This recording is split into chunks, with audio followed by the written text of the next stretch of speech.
as we go forward. But we're delighted to have you all join this very hot topic in our view. I'm Alysa Hutnik. I chair Kelley Drye's Privacy and Information Security Practice Group, and I am delighted to be joined by my terrific colleagues.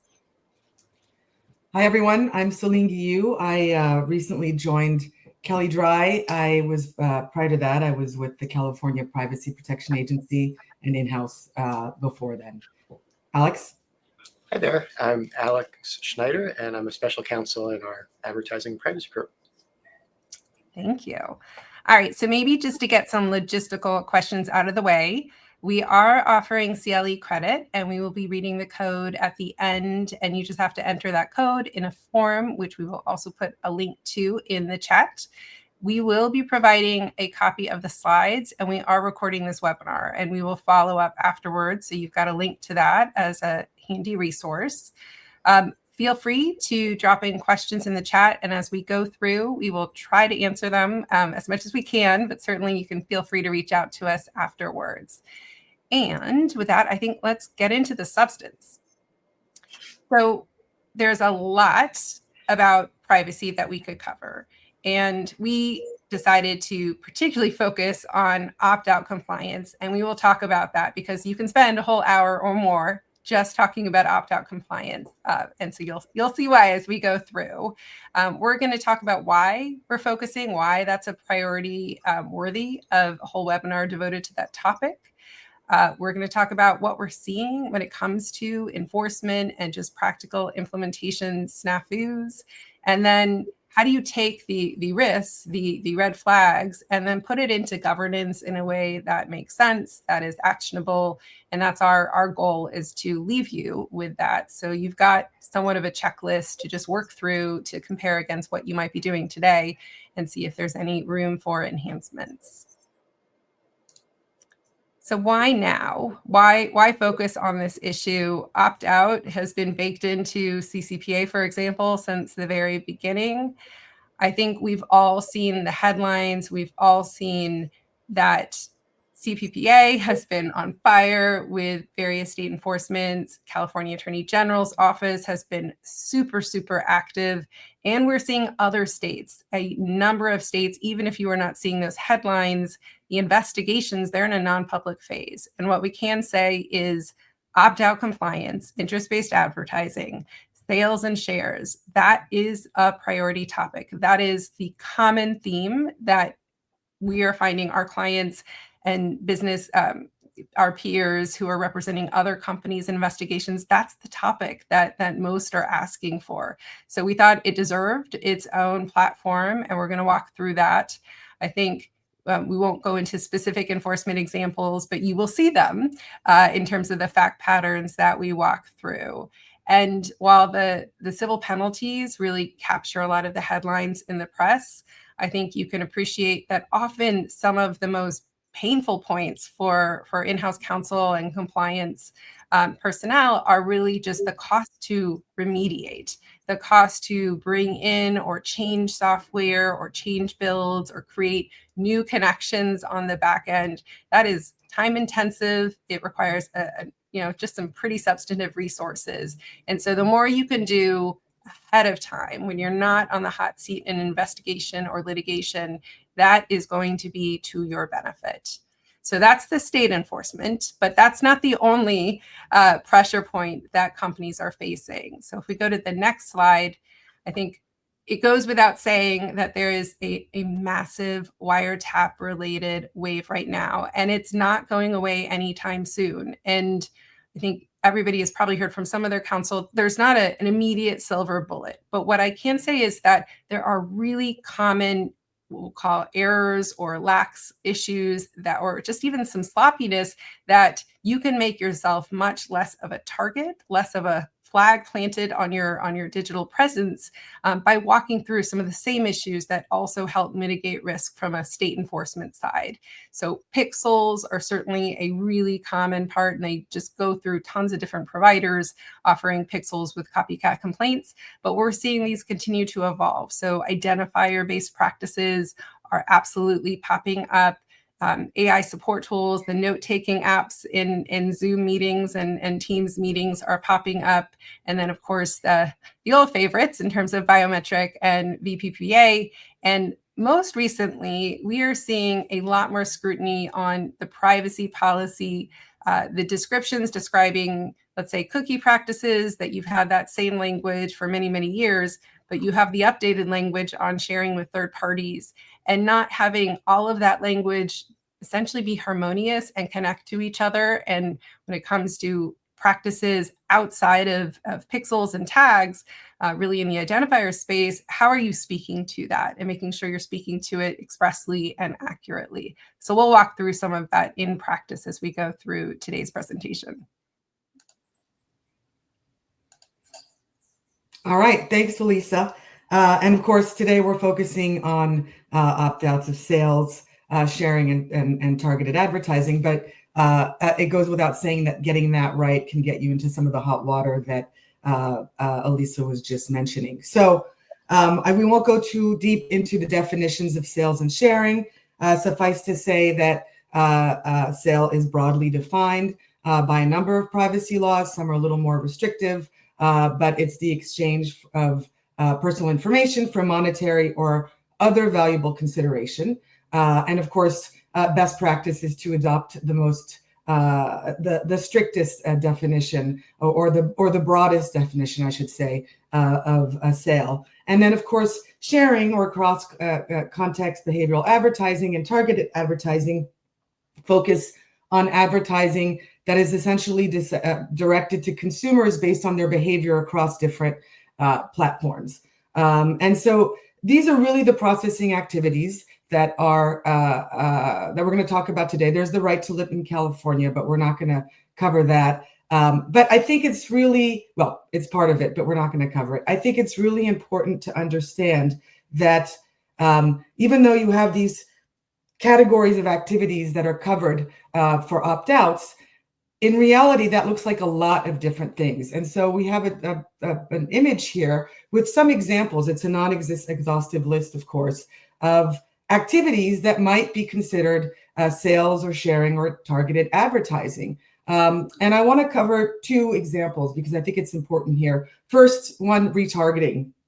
Everyone knows that, you go to look at a pair of running shoes on a website and you don't buy anything, you leave that website, and a piece of code, a pixel or a cookie will let non-affiliated sites know that you are interested in running shoes and serve an ad to you. That's one way that can happen, and that happens through a piece of code, client side. And then, of course, you have other examples, which are, for instance, data co-ops. And data co-ops are important because this is happening server side. So it's happening behind the scenes where maybe a company may decide to pool its data with other companies' data, and from there, gain insights on their customers, expand their reach, build profiles, etc.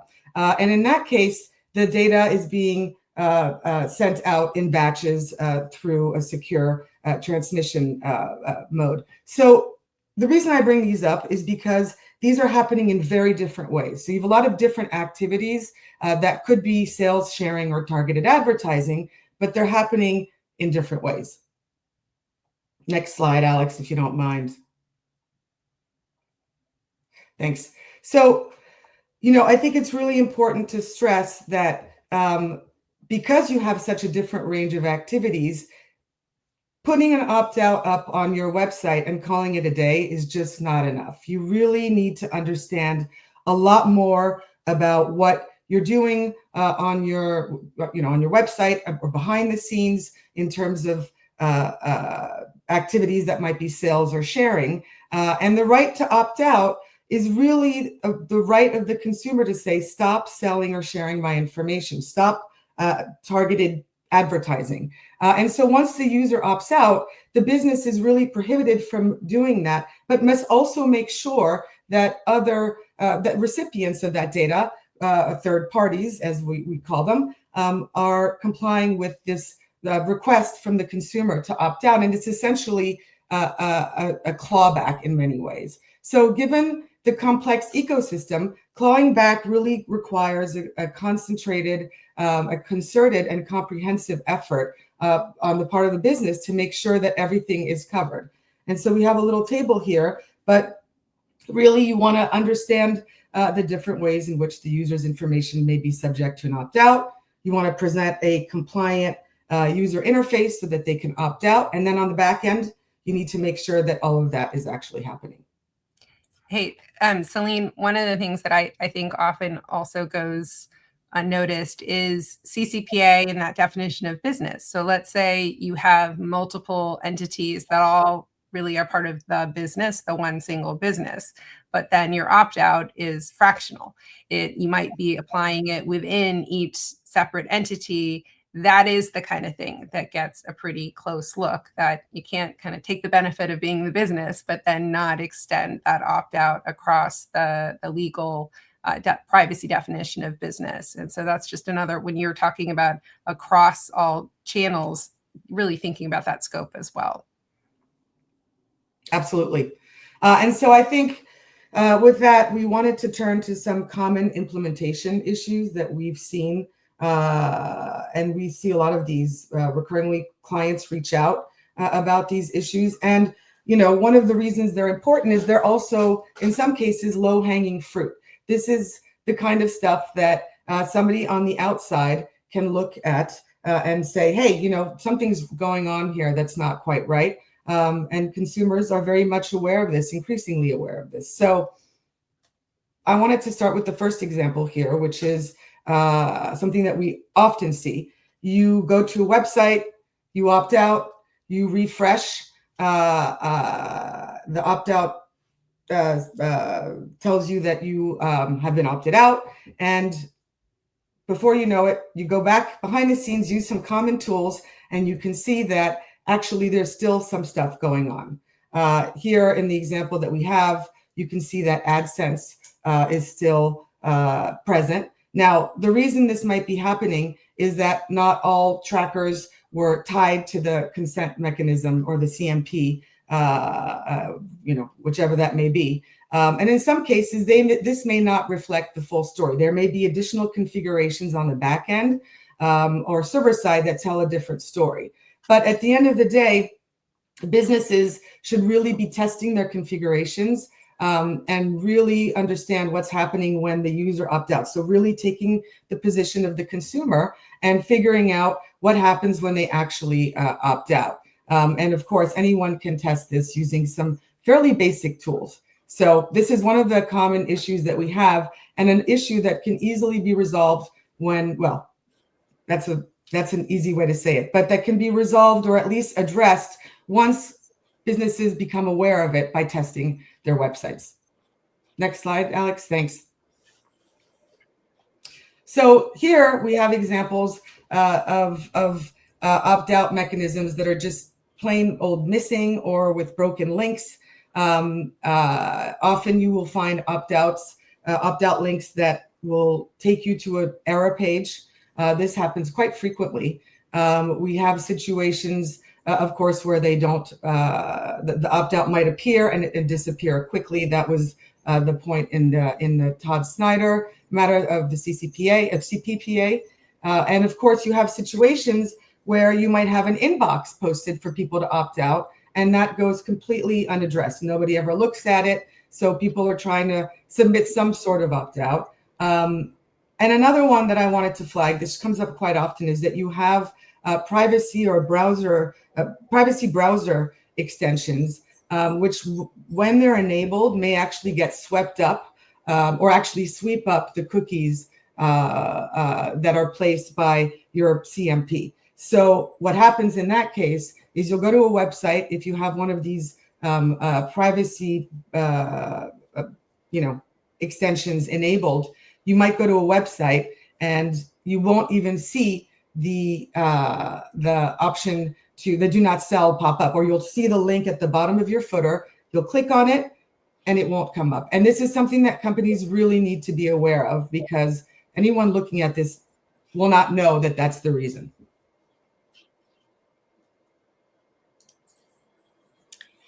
All right. Well, the next gap that we have here is just an overwhelming user interface. And I think that this exhibit from the Honda case from the California Privacy Protection Agency is a good example here, right? We've got a lot of text and, kind of we're zoomed out a little bit right now and just a lot of text, a lot of requests. And that's not what regulators have told us they want to see from opt-outs. It's too much text, sometimes too much choices. And you see these different checkboxes, a lot of different choices, not well described, and just a lot of requests for information. So I think a clean and concise user interface is a way to potentially ask many of the same questions, get a lot of the same information, but avoid dissuading consumers from exercising their opt-out just by kind of the overwhelming nature of the request form. And there's also this concern that you're subverting consumer choices, not allowing the consumer to fully exercise their choice by making it just overly complicated to submit those requests. Alex, maybe one other point to add to that is, as you think about, each business may have some different necessity on what information they need in order to fully opt the person out. But what we've seen regulators really scrutinize is when you make so many information fields required information in order to opt out. And it may be the case that they can provide very minimal information. And with that minimal information, the opt-out only goes so far, and you can clearly communicate that. Or if they wish to provide more information, like an email or phone number, that's where you might be able to fully opt them out. And then obviously your language has to match that, and it's got to be concise and plain language. So that whole UX really needs to be evaluated. Absolutely. All right, well, our next one is opt-out mechanism that requires verification where it's actually not supposed to do that. So since the earliest days of the CCPA regulations, I think regulators have made pretty clear that opt-out requests should not be verified as opposed to potentially access or deletion requests. When we have an access request, we're actually, companies are providing information to a consumer in response to their request. With a deletion request, you're deleting data that you hold about the consumer. And if you do that for the wrong consumer or the request isn't verified, you run the risk of a security breach. You run the risk of deleting data without authorization. So here, with an opt-out request, there's just a different standard. The idea here is that with opt-out requests, it's supposed to be sort of easier for the consumer to submit that request. And putting verification step in would ultimately be more of a roadblock, and that's how it's been viewed. In the Schneider case from the California Privacy Protection Agency, they said that this identity verification step where you had to take a photo of yourself standing next to your ID was just kind of a step too far here in particular.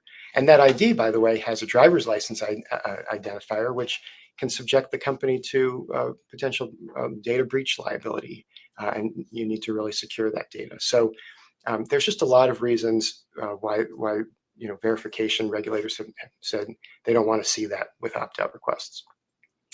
On the right-hand side, we're starting to see some of the reasons why we might be seeing these verification requests, and that's a lot of this is like template language, right? So you're getting a template maybe from your CMP, maybe you're just kind of finding some language online and putting it in there. And sure, rights to know, rights to delete, correct, those are all subject to verification. But then when you couple that with the right to opt out, it's just confusing to the consumer, and you're signaling to consumers that their opt-out right is subject to verification, which may dissuade them from submitting their request. You're also telegraphing to regulators that you haven't read the regulations and aren't familiar with the requirements, even if maybe at the end of the day, the template isn't consistent with the ultimate practices. So it's just a reminder not to use off-the-shelf templates.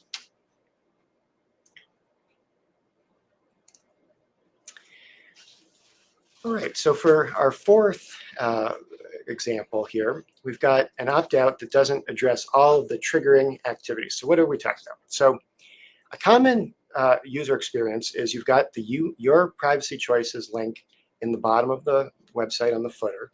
You click it, and then you've got a web form. and the web form says, I'm a consumer, I have the right to opt out, and you put all the personal information in, you click submit, and from the consumer's perspective, they've fulfilled the request, they've submitted the request, and they think they're done. But that may not actually be the case. And what we're seeing is that sometimes these web forms are not linked to client-side technologies like pixels or cookies or tags that are firing on the website, which can involve and constitute a sale of information. So what we're representing is that this is a full opt-out of sale, but what's actually happening is it's not a full opt-out. And let me just also bring up this next slide, which is sort of the other side of the coin, right? So we've got the link at the bottom. It says your privacy choices, you click it. And here we're coming to a cookie opt-out tool where you have do not sell or share my personal information and a toggle. And the consumer clicks the toggle, they turn do not sell off. And again, the consumer from their perspective, they've submitted their request and there shouldn't be no more sales, except that this cookie tool likely is only blocking these client-side technologies. It's not addressing some of the types of advertising that Céline was talking about earlier. It's not addressing audience segments. It's not addressing lookalikes, targeting on social media platforms. It's only addressing cookie opt-outs. So having these two different options when there's no linkage between the personally identifiable email address or phone number with the device-based identifiers or the cookie identifiers may not fully complete the opt-out. And I'll say one other thing, which is when you've got a logged in a website where there's an ability to log in, that also raises issues here. So, let's say a consumer logs in and we know who that consumer is. They toggle that they want do not sell or share my personal information off on this screen, but then they go to their other device or another browser, and that do not sell or share is not turned off because this is really more of a cookie-based tool. That's not linking all of the different ways in which the consumer may want to opt out. And again, that's opening up another potential gap here.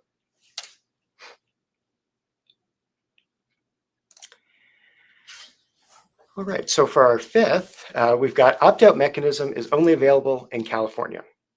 So today we have 19 states with privacy laws, and the latest to come online will be Maryland in October.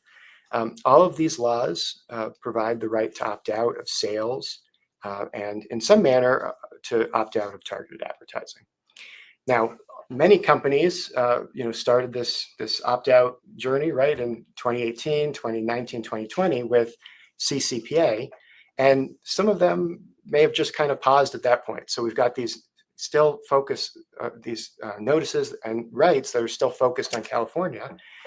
In the bottom right, we've got the do not sell my information, but it's now in California, the do not sell or share my personal information. So what's happening here is we're kind of dissuading the consumer from submitting a request outside California when those rights are available.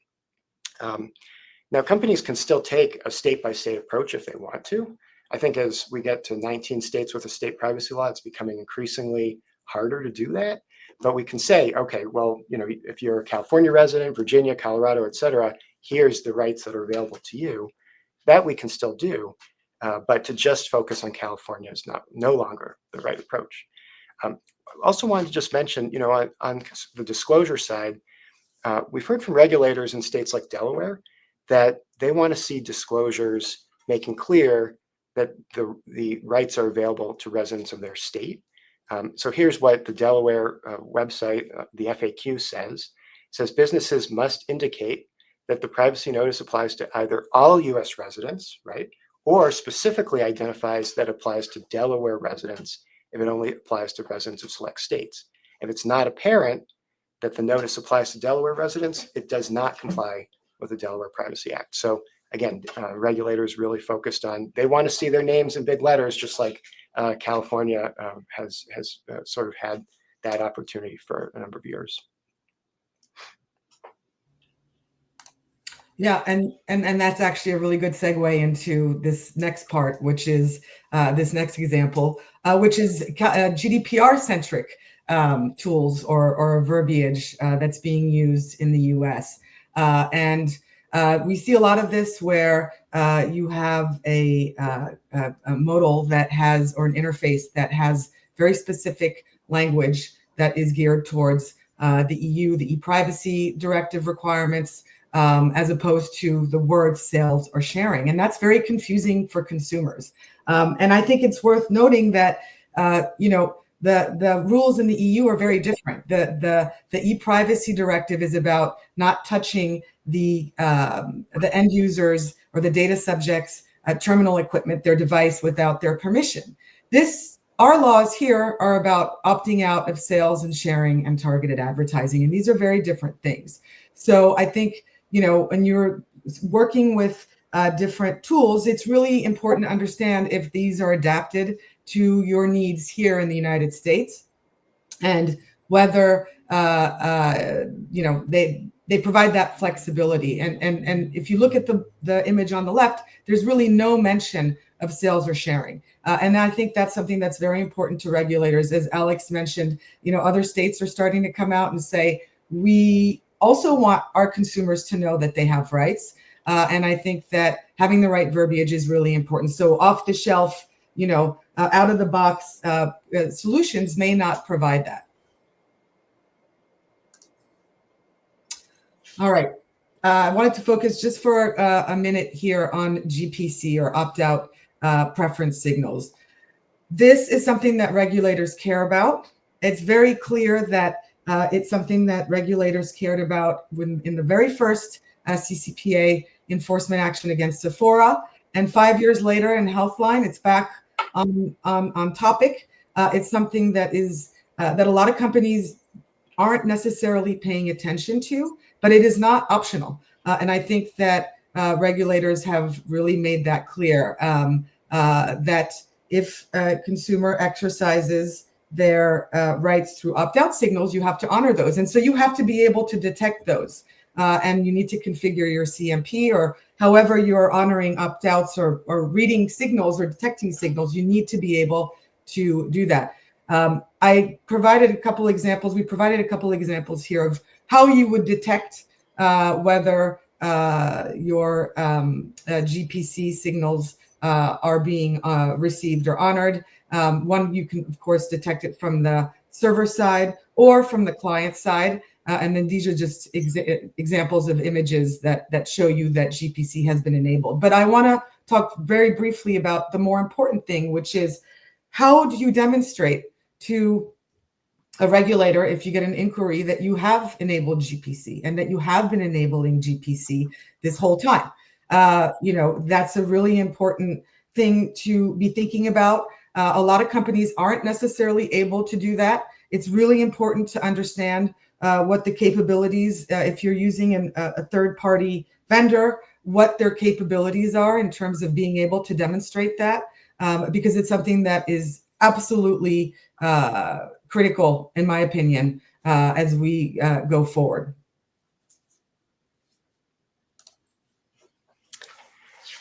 So for this next one, improper use of industry frameworks, and this is, I think, relevant to many of you who are familiar with the IAB's Multi-State Privacy Agreement, the MSPA, and the IAB Tech Lab's Global Privacy Platform. So the MSPA is a compliance solution for the ad tech industry, and it addresses how publishers and advertisers and ad tech vendors can handle opt-out requests, and has a contractual framework for addressing state privacy laws. So like any contractual framework, you have to be a sort of a signatory to that contract in order for its terms to apply. The IAB publishes a list of signatories and certified partners to help signatories confirm whether another partner or vendor is on the list and compliant with the contract. And this actually came up in the Healthline case, the recent one from the California AG. The AG found that Healthline was a MSPA signatory, but it wasn't checking to make sure that its ad tech vendors were also signatories. So what it was doing was when it got an opt-out request, it sent a signal using a privacy string, which, as you'll see on the right, was deprecated, and the AG noted that in their opinion. And we've moved now to the GPP, which is sort of an updated version for the new privacy laws.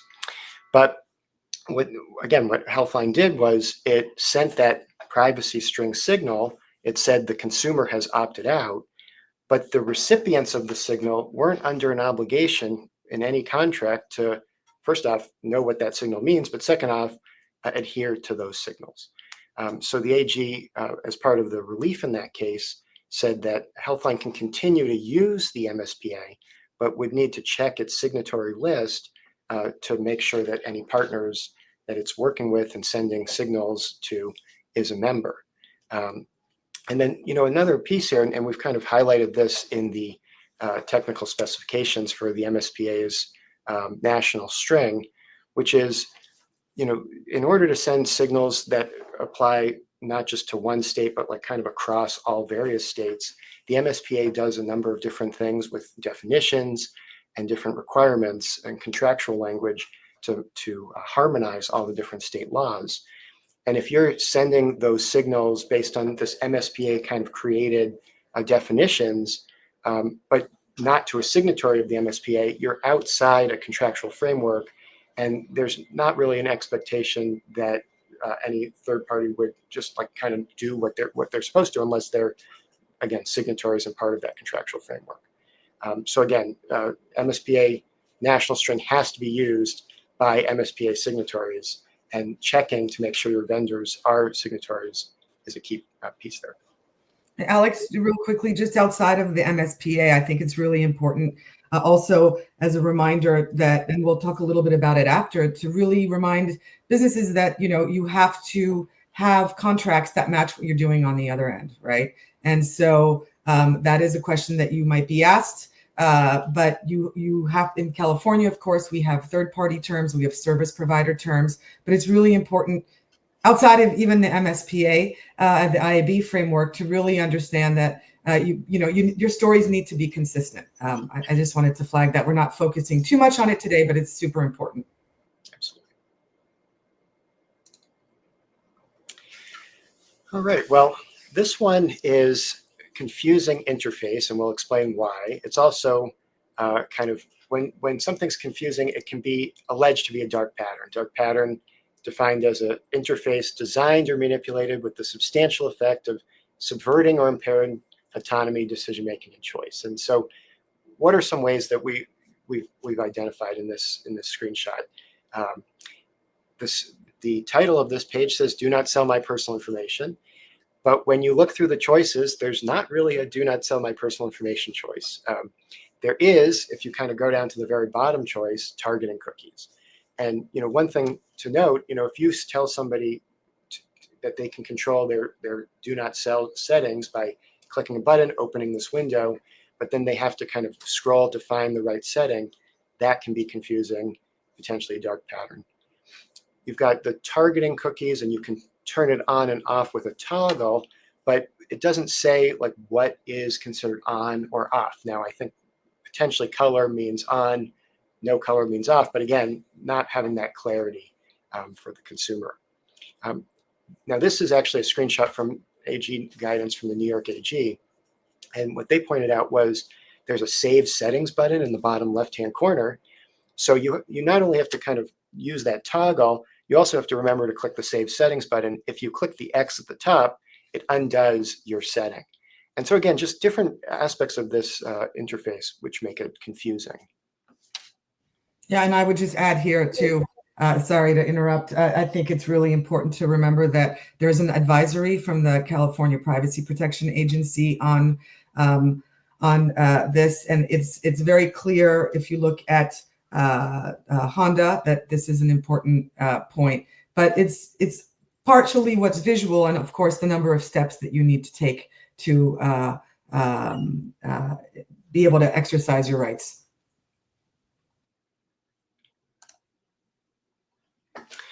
So let's talk about cookie banners and consent banners. I think it's been a pretty confusing topic lately.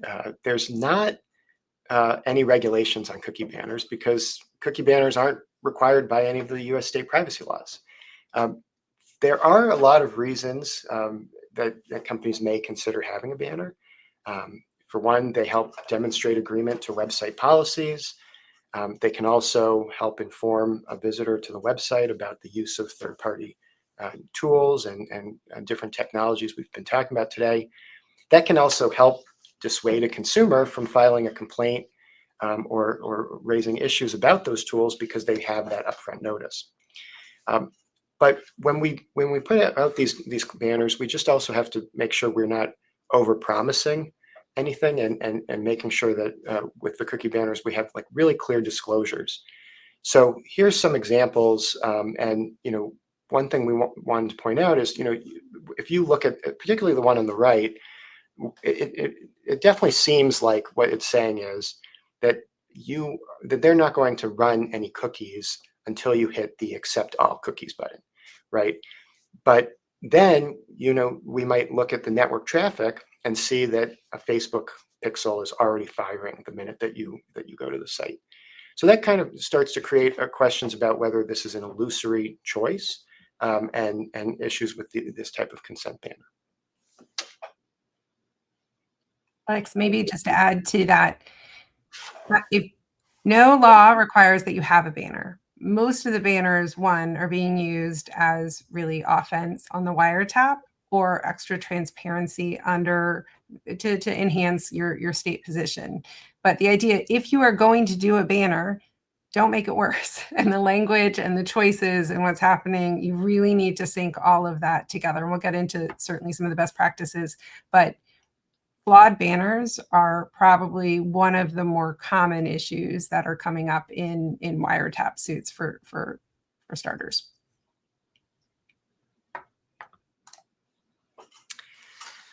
All right, so our 11th and final gap that we wanted to talk to you about is not propagating an opt-out request immediately. So there's actually, if you look at the regulations, there's incentives to have these opt-outs dealt with immediately. And let's just kind of look at this for a moment. We have the CCPA regulations up here.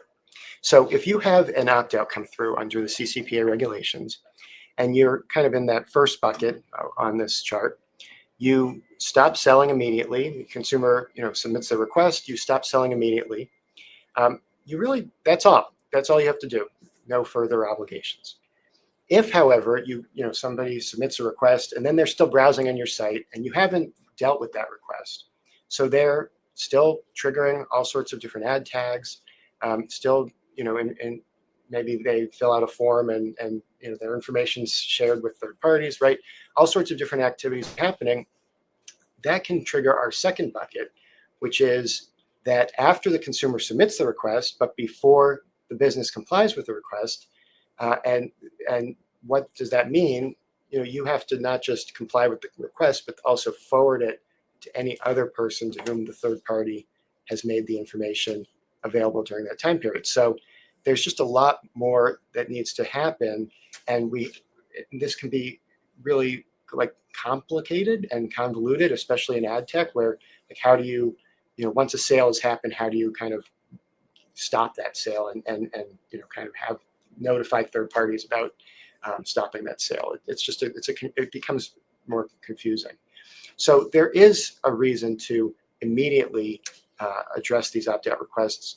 We're also seeing with the new changes to the CCPA regulations, a new example where the California Privacy Protection Agency says, we expect in an ad tech case that you'll address these requests immediately and have immediate effect. So this is another potential gap that they're setting up for, and potentially we'll see enforcement down the line of that example and this issue. Yeah, and if I could just add it's especially challenging given the way that websites load, right? So things happen at the same time, and I think that this is going to be something to look out for.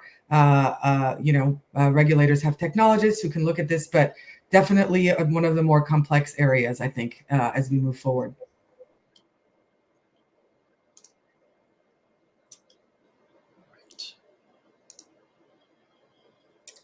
All right. So I had made some reference earlier to the unforced errors, and particularly when it comes to wiretap. There isn't the 100% defense unless you are going to go to a GDPR opt-in before you're firing tags, and that doesn't even deal with the trap and trace. So I think what we are seeing, most companies are looking to, how do I mitigate that by at least knowing where all the pressure points are and not doing the low-hanging fruit type issues. So here is our short list of issues that we would recommend, just again, comparing to what you're currently doing, looking at how you are teeing up the choices. We've seen some comments in the Q&A on how does a cookie banner interact with the state privacy laws, and that's the thing. Cookies are not on their own. That's not a sales share, targeted advertising, privacy right. So you really need to think about the language and the actual choice that you are surfacing and making sure it's really clear to the user and not essentially kind of buried amidst other types of choices that are a less than type choice. So maybe you might have self-regulatory choices that require multiple steps and they don't tether to the opt-out of sales share targeted advertising. That is an issue. So really thinking about your user interface when you are surfacing that for transparency and to exercise the choice. So making sure the language is really clear and consistent and concise, that you are detecting and responding to GPC signals and periodically test that. And the timing point that Alex was just talking about, really understanding how quickly you are responding and what is the gap. And we put this in the response to the question in the chat, but a lot of companies are still pretty reliant on manually addressing compliance for server side and other types of sales shares that are not the client side technology based. Sometimes that takes days. Sometimes that takes weeks. Sometimes you have evergreen lists that need to be refreshed with the opt-out, and sometimes that can take months. That's an issue. So really thinking about holistically all of the flows that are your sales shares and the timing for how you are honoring those. If you have a web form, look at what's required, look at the language, don't include multiple links and steps. Do the process yourself and time. How long does it take you to do it? You might ask somebody who's not a lawyer or a privacy professional to go through the flow and get some objective feedback. Those are all really reasonable ways that you can test. If you are relying on signaling, make sure you are doing it right and make sure that it is configured correctly, and then test that periodically. I mentioned this before, but if you're going to use a banner, be really intentional about what it says and what the choice is and what's happening on the back end. And then finally, the contract requirement is a big one. And so know what terms you absolutely need to address, and they can be in your bespoke contracts, but there's certainly a lot of web-based terms by providers. And if they meet the language, then that is something you can point to, but you need to know where they are. And you can't assume that a vendor automatically, the way that they are working with you, addresses state law compliance. We're not standardized yet on that. And I think both in sophistication and just educationally understanding what certain practices are, we don't all have the same understanding across the industry. So really understanding, at least for your practices and the vendors you're using, what's happening, what the story is there, and the documentation for that. That is, if you can do all that, you are at least substantially mitigating a lot of the known risks, the known errors that we have seen a lot of attention focused on. Yeah, and I think, Alysa, to that point, it's really important when you're in-house to try to get the story up front and early on in terms of what services the vendor is providing and what the data flows are, because that will really help understand what the obligations and what kind of contract you have, whether you need an opt-out.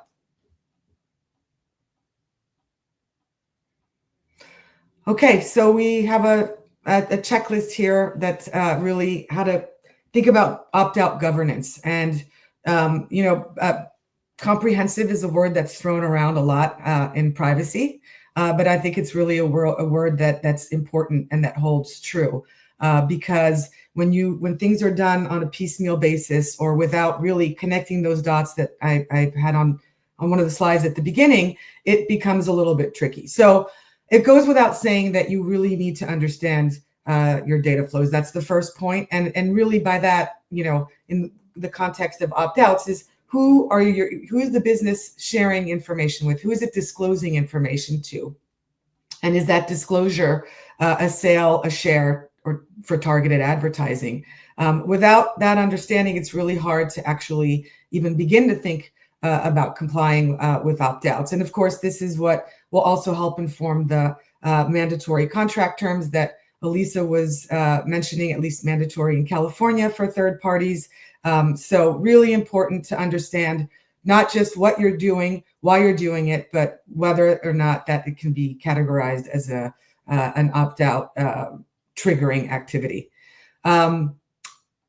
Managing your vendors, we already mentioned that. Really understanding what your vendors are doing. If you're working with Adtech vendors, what are they? How are they using the data? Is there anything that you should be flagging or monitoring? And of course, the technology that they're using to provide whatever services fall under the opt-out. Céline, just maybe on that point, you may have a vendor that does a whole lot of different things, and there are different service agreements, work orders that address the different kinds of support they are providing.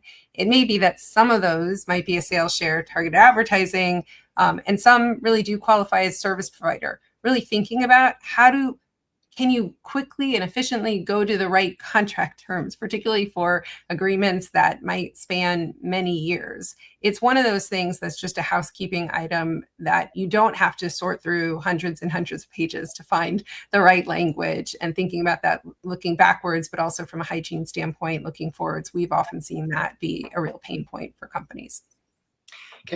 And can I also just add, I found that just having the conversation on the contract terms can be very helpful with your vendors, right? So, sometimes they actually have service provider terms that they've prepared, but they haven't sent them to you.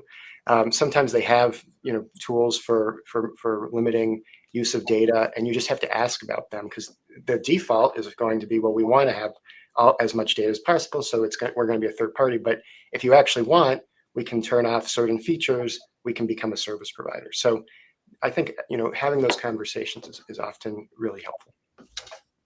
Yeah, absolutely. And speaking of conversations, we just spoke briefly about finding the right privacy tech vendor. Alysa was mentioning in the prior slide a lot of things that you need to be considering. And it's really important to find the right vendor for you. You need to, obviously a lot will depend on your budget, on your resources, who's going to be in charge of implementing it. But I think it's something that a lot of companies are thinking about. And when we started this, there was a mention, I think, of how it's hard to switch vendors. Sometimes it can be a little bit difficult, but it's so important to find the right one that fits your needs. If you have international, if you have a global presence, or just a local one. So super important. And then, of course, monitoring and testing your configurations. I think that if you look at every single slide that we went through, or at least most of them, by monitoring and testing, you really can figure out where there are issues. And I think that the way that you really need to think about that is to have processes, SOPs that help teams know when to do it, who's responsible, how bugs are going to be fixed, etc. And that also segues right into training your teams. This is something that I really truly believe is not being done enough. And it's not just giving a global, here's why protecting PI is important kind of training. It's really targeting training to specific teams. And when it comes to opt-outs and Adtech, your teams need to understand what their obligations are. If the employees aren't given the right framework, they're not going to be able to comply. And if they can't do it, then your business is just not going to be able to comply. So I think that's a really, really important point. Obviously, all of these efforts should be documented so that if you have an inquiry, you can respond, but also because there's turnover at companies. And people need to be able to know where they can get a source of truth on how to deal with opt-outs. So that's one of the more important things documenting and training, I think, really go hand in hand. And then, of course, because privacy is dynamic and it requires it's always changing. We all know that as privacy practitioners, but the technology is changing, the laws are changing. It's really important to monitor, to keep doing this and adjust as you need to as you go along.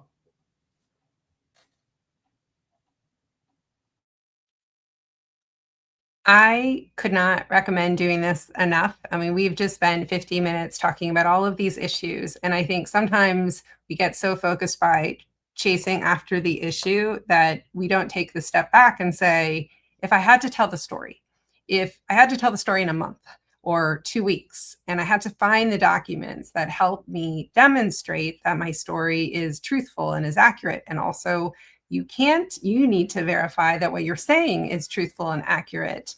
You could do mini privacy tabletops. For those who've been in the area for a long time, you might remember when data breach notification laws were a new thing, and we started doing data security tabletops. Given the risk profile and given the exposure issues and just all of the different component parts to privacy compliance and how opt-out is just such an enforcement target, it's worthwhile. It's a worthwhile use of time to really think about how you might pressure test what you're currently doing. And what you do find too is that it's an opportunity that you see some gaps, or these people are responsible for things, but we don't have anything memorialized, and there's a lot of turnover within that group. And gosh, before you know it, a lot of your tags are no longer being configured the right way. So I would take a gander that most on this call are under-resourced, don't have enough time, and have so many fire drills that they are in charge of. Absolutely appreciate all of that. I think the point here is, how can you get the most bang for your buck in terms of the value and time? And so taking some front end kind of reflection to where do I sit in this space can really move the needle from an overall risk exposure standpoint. And the more governance on this you do up front, particularly, and we put this in the chat, like when you can tie it to the business use case, when you can tie it to how does this help you, marketing team, with your goals and your revenue projections, then you have a better chance of bringing everyone along, as opposed to coming at it strictly from the compliance lens. It's how do you get business stakeholders to eat the vegetables too? And I think there's some opportunity here because these aren't going away in terms of you need this for your business to be successful, but yet we also know that lax practices in this space are what are driving so many more cases and driving so many more investigations. And that can also really drag down the business when they get stuck with one of those. So with that, and I know we've got a few more questions. If we've not gotten through all of them, again, feel free to reach back out to us. I did want to just flag, and we put some notes on this in LinkedIn, but we are co-hosting an all-day, really substantive, interesting privacy conference in San Francisco on October 23rd. We've got a number of the privacy regulators who are going to be there. We've got some opt-out compliance panels that are focusing on the meat of that issue and really getting to a very practical takeaway, as well as other topics. So I would encourage you to have a look. It's a free conference, and I'm really excited about it. So thank you. Thank you to my colleagues, and thank you to everybody who joined us today. We really appreciate your time and look forward to the next one. I have the CLE code. So there's the affirmation form, and the code is 3282. I think we can put that in the chat as well. So with that, I even think we give you 6 minutes back for your day. So thanks so much. Appreciate you.